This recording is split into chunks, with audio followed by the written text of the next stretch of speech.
Hello नमस्कार साथियों। स्वागत है आपका अपने यूट्यूब चैनल माइनिंग सर्वे विशाल में।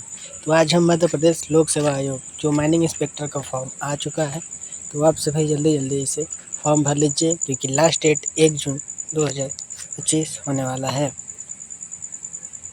तो इस पर मैंने इसका क्लासेस शुरू कर चुका हूं, तो अगर आप लोगों ने अभी तक नहीं विजिट किया होगा तो जाकर प्लेलिस्ट में हमारे चेक कर लीजिएगा और देख लीजिएगा।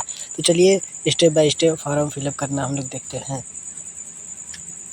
इसका नोटिफिकेशन जो भी इसके बारे में फुल डिटेलिंग है वो भी मैंने बता चुका है, तो जाकर देख लीजिएगा कितनी सीटें हैं और क्या क्या प्रोसेस है भरने का, क्या क्या मान्यता प्राप्त है, क्या केवल एमपी वाले भर सकते हैं या बाहर वाले भी, तो जाकर देख लीजिएगा।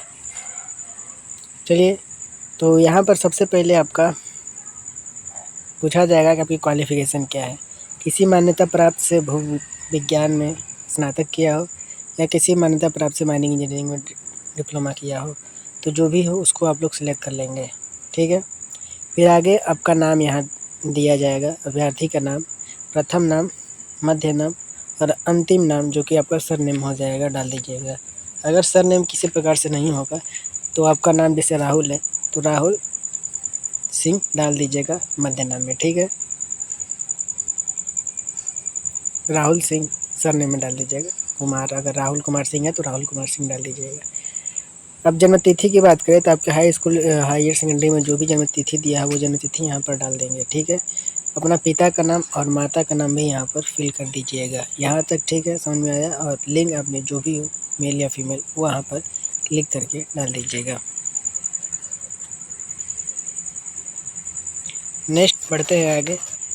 अगर आप विवाहित हैं तो आपको यस या नो करना होगा, और अगर यस है तो पत्नी का नाम डालना ही पड़ेगा, बच्चे का जन्म तिथि वगैरह डालना पड़ेगा। नो कर दिया इसका मतलब आपको कुछ फिलअप करने की आवश्यकता नहीं पड़ेगी। ठीक है, इसमें पूरा खाली चला जाएगा। क्या अभ्यर्थी मध्य प्रदेश का मूल निवासी? देखिए, मैंने इस पर बताया था, अगर आप मूल निवासी हो जाएंगे तो यस या नो करना पड़ेगा। अगर यस करते हैं तो आपको ओबीसी, एससी, एसटी ये सभी क्लिक करना पड़ेगा, लेकिन अगर नो करते हैं तो आपको अनरिजर्व में कैटेगरी में रख दिया जाएगा। क्या अभ्यर्थी क्रीमी लेयर में आते हैं? क्या अभ्यर्थी क्रीमी लेयर में आते हैं तो यस और नो करना होगा, तो यस कर दीजिएगा अगर क्रीमी लेयर में आते हैं तो। जाति का नाम एससी, एसटी, ओबीसी ये सभी भरना पड़ेगा अगर आप यस करते हो तो। ठीक है। नेक्स्ट आगे प्रोसेस हम लोग बढ़ेंगे। दिव्यांगता का विवरण। हैंडीकैप की बात कर रहा है तो अभ्यर्थी को 40% या अधिक दिव्यांग के लिए देना होगा, तो यस या नो कर दीजिएगा। अगर दिव्यांग नहीं है तो नो कर दीजिएगा, अगर दिव्यांग है तो यस कर दीजिएगा। यहाँ फिल कर दीजिएगा। किसी जिला चिकित्सा से मॉडल द्वारा जारी किया गया है तो वो दिव्यांगता का प्रकार सिलेक्ट करना पड़ेगा। जैसे कौन सा सिलेक्ट करना पड़ेगा तो आपको दिखाते हैं। OH, VH, HH, MD ये सभी प्रकार हैं, तो आपको वो प्रकार यहाँ पर फिलअप करना पड़ेगा। ठीक है,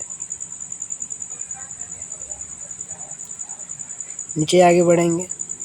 अन्य विवरण में आपको क्या जानकारी देना पड़ेगा कि अभ्यर्थी को क्या किसी प्रकार से दंड या सजा के भुगतान भुगतना पड़ा है तो यस और नो करना पड़ेगा। क्या अभ्यर्थी के विरुद्ध कोई आपराधिक रजिस्टर्ड है तो यस या नो करना पड़ेगा आपको। क्या अभ्यर्थी आयोग किसी परीक्षा अथवा चयन की विजित अवधि में है? अगर आपने कहीं पे चयन अवधि में है तो यस या नो करना पड़ेगा आपको। अगर हाँ तो हाँ, अगर नो तो नहीं। क्या अभ्यर्थी सैनिक निगम मंडल संस्थाओं से सेवारत है तो यस या नो यहाँ पे क्लिक करना पड़ेगा। यदि अभ्यर्थी सेवारत है तो नियुक्त अधिकारी सूचित किया जाएगा, यस और नो यहाँ पर खेलना पड़ेगा। अगर आप भूतपूर्व सैनिक का विवरण अगर हैं तो आपको यहाँ पे यस और नो करके आगे बढ़ना होगा। यदि भूतपूर्व सैनिक हैं तो सेनापति में जब तक आप रहें तो डेट ऑफ और मंथ ईयर आपको यहाँ पर देना पड़ेगा। भूतपूर्व सैनिक का कुल अनुभव भी यहाँ पर आपको फिर सिलेक्ट करना पड़ेगा। यहाँ है प्रोत्साहन स्वरूप डेटा छोटों का विवरण, तो अगर आपने किसी प्रकार से है तो यहाँ पर यस और नो करके आगे बढ़ दीजिएगा। और विक्रम अवार्ड समेत अगर हैं तो यस और नो, यस अगर हैं तो यस कर दीजिएगा, अगर अन्यथा तो नो करके आगे बढ़ जाइएगा। परीक्षा केंद्र का विकल्प आपको केवल एक ही सिलेक्ट करने को मिलेगा, जैसे कि इंदौर, तो आप इंदौर सेलेक्ट कर दीजिएगा। और फिर नीचे सेलेक्ट करने के बाद नीचे आइएगा, जैसा कि हाई स्कूल, 1 मिनट, शैक्षणिक परीक्षण पर आते हैं तो आपका हाई स्कूल दे देता है, इंटरमीडिएट देता है, स्नातक डिप्लोमा के बारे में दे देता है। तो जैसा कि आपको बता दें, इसे फिलअप करके दिखाता हूँ। हाई स्कूल आपको परीक्षा का नाम जो भी MP बोर्ड हो, UP बोर्ड हो, या छत्तीसगढ़ बोर्ड हो या झारखंड बोर्ड हो, आपको यहाँ पर फिलअप करना पड़ेगा। ग्रेडिंग सिस्टम, डिवीज़न सिस्टम आपको यहाँ शो करना पड़ेगा। डिवीज़न सिस्टम, तो डिवीज़न सिस्टम में परसेंटेज आपको भरना पड़ेगा, और ये ग्रेड सिस्टम है तो ग्रेडिंग सिस्टम में आपको भरना पड़ेगा। ठीक है, आपको यहाँ सेकेंड फर्स्ट कर दिए, अगर प्रतिशत की मात्रा है तो प्रतिशत यहाँ पर आपको भरना पड़ेगा।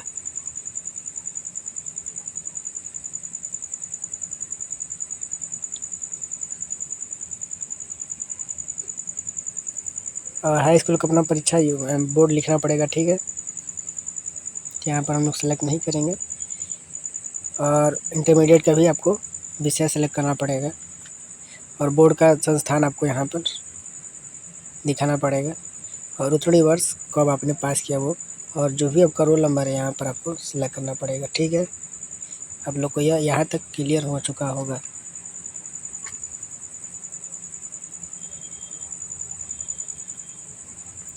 यहाँ पर सेलेक्ट करने के बाद यहाँ पर क्लिक कर दीजिएगा और आगे बढ़िएगा।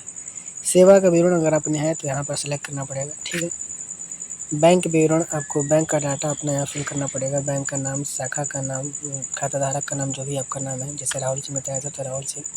IFSC कोड और शाखा कोड आपको यहाँ पर फिलअप करना पड़ेगा, और बैंक का अकाउंट नंबर आपको यहाँ फिलअप करना पड़ेगा। यहाँ तक सब कुछ क्लियर है, और यहाँ पर आपको पासबुक जो 200 KB तक हो अपलोड करना पड़ेगा। नीचे आएंगे तो आपको पत्र व्यवहार, मतलब अपना पता देना होगा। तो आपका राज्य कौन सा है, मान लीजिए आपका राज्य, जैसे कि यहाँ पर भर देता हूँ, आपका राज्य मान लीजिए उत्तर प्रदेश है। जिला जो भी यहाँ पर दिख रहा हो तो आपको जिला फिलअप कर देना होगा,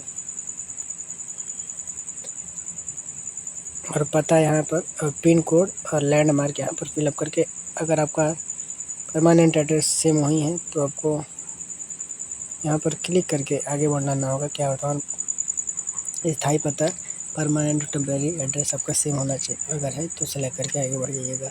फिर लास्ट आपका जैसे यहाँ पर फ़ोटो हो जाएगा, और यहाँ पर आपका सिग्नेचर हो जाएगा, उसको अपलोड कर दीजिएगा, और mobile number, email address select कर दीजिएगा, ताकि आपके मेल पर जो फिलअप करने के बाद फॉर्म आपका मेल आता है उस पर रजिस्टर मेल पर आपका मैसेज ईमेल आएगा। फिर घोषणा पत्र यहाँ पर ओके करके आपको कैप्चा कोड फिलअप करके आगे बढ़ना होगा। जब कैप्चा कोड भरकर आगे बढ़ेंगे तो आपको पेमेंट मोड आएगा। तो पेमेंट मोड आने के बाद अभी UPI QR या किसी प्रकार से ATM से कर सकते हैं पेमेंट। फिर उसके बाद आप अपना फॉर्म का प्रिंट आउट ले लीजिएगा।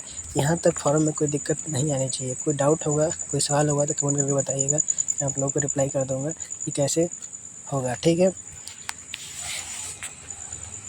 अंततः आपको लोग को फॉर्म अभी तक फिलअप करने का स्टेप बाय स्टेप सब कुछ सीख लिया होगा। तो अपने माइनिंग फ्रेंड्स के साथ ये शेयर कीजिएगा, ताकि वो भी यह एक अच्छी अपॉर्चुनिटी को न खोएं और बेहतर तैयारी करें और माइनिंग इंस्पेक्टर बनने का अपना सपना पूरा करें।